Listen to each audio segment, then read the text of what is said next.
কামৰূপ জিলাৰ অন্তৰ্গত হাজোৰ বৰ্ণী নিবাসী মেধাৱী ছাত্ৰ ছামিম হুছেইনে সদ্য ঘোষিত 2024 বৰ্ষৰ সৰ্বভাৰতীয় পৰ্যায়ৰ নীট পৰীক্ষাত সূৰ্যোদয়ৰ কিৰণ হৈ উজ্বলি উঠিবলৈ সক্ষম হৈছে। নিচেই শৈশৱৰ পৰাই পঢ়ি ভাল পোৱা মেধাৱী ছাত্ৰ ছামিম হুছেইনে কোনো আনুষ্ঠানিক শিক্ষা গ্ৰহণ নকৰি একমাত্ৰ নিজৰ প্ৰচেষ্টাৰ বলত সৰ্বভাৰতীয় নীট পৰীক্ষাত 558 নম্বৰ লাভ কৰি শিক্ষাৰ্থীৰ উত্তীৰ্ণ হৈ অঞ্চলটিলৈ সুনাম কঢ়িয়াই আনিবলৈ সক্ষম হৈছে, যাৰ বাবে আজি উৎফুল্লিত হৈ পৰিছে ছামিম হুছেইনৰ পিতৃ মাতৃ কিংবা অঞ্চলবাসী।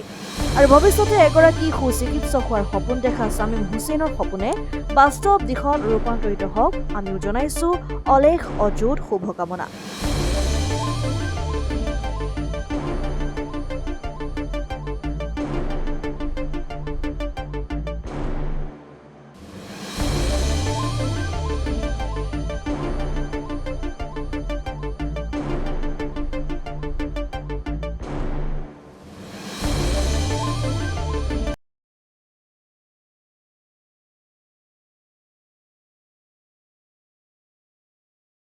নমস্কাৰ, মোৰ নাম ছামিম হুছেইন আৰু মোৰ মাৰ নাম খদিজা বেগম আৰু দেউতাৰ নাম আবুল হুছেইন।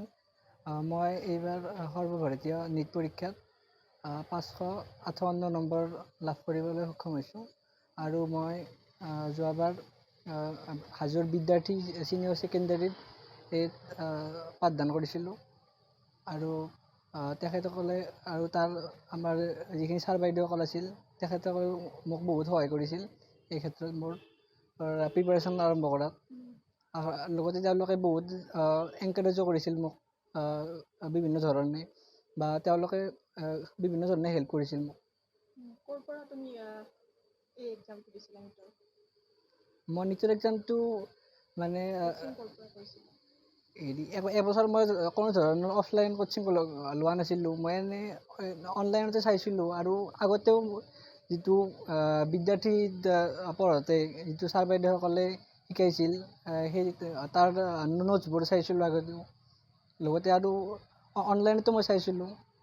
মানে অনলাইনতে কোচিং কৰিছিলা? হয়, কোচিং মানে অনলাইনত চাইছিলোঁ মই আৰু এনেকৈ।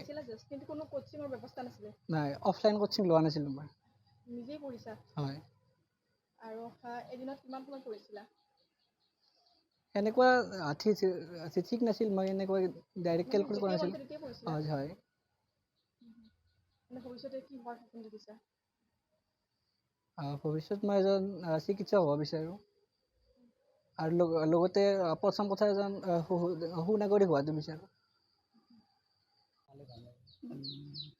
এতিয়া ল'ৰাটোৱে নীটত পাছ কৰাৰ পিছত আৰু কিবা এটা হ'লে ভাল লাগিল হয় আৰু এইটোৱে মোৰ ক'ব লগা। আৰু ভাল লাগছে, বহুত ভাল লাগছে। ভাল লাগিলে কি হ'ব, এতিয়া আহি কিবা এটা পালে ভাল লাগব। কষ্ট কৰি যিহেতুকে বিচাৰিছোঁ, বিচৰাটোতো বিচাৰিছোঁৱে, এতিয়া পাব লাগিব, এইটো পালে ভাল লাগিব আৰু এইটোৱে আৰু। কিন্তু খুব অলপ কষ্ট কৰি পঢ়িছে আৰু আৰ্থিক ফালৰ পৰা আমাৰ অলপ গুৰুৰা হৈছে, গতিকে বহুত কষ্ট কৰি পেলাই পঢ়াইছোঁ। কিন্তু তাৰ ফলত মানুহৰ পৰা বহুত সহায়ো পাইছোঁ আমি, নিজৰ মানুহৰ পৰা বা কুটুম্ব গোষ্ঠী আত্মীয় স্বজন এইবিলাকৰ পৰা সহায় পাইছোঁ। তেনেকৈ আৰু অলপ সৰু ব্যৱসায় এটা কৰি পেলাই মই ঘৰখন চলি আছোঁ আৰু।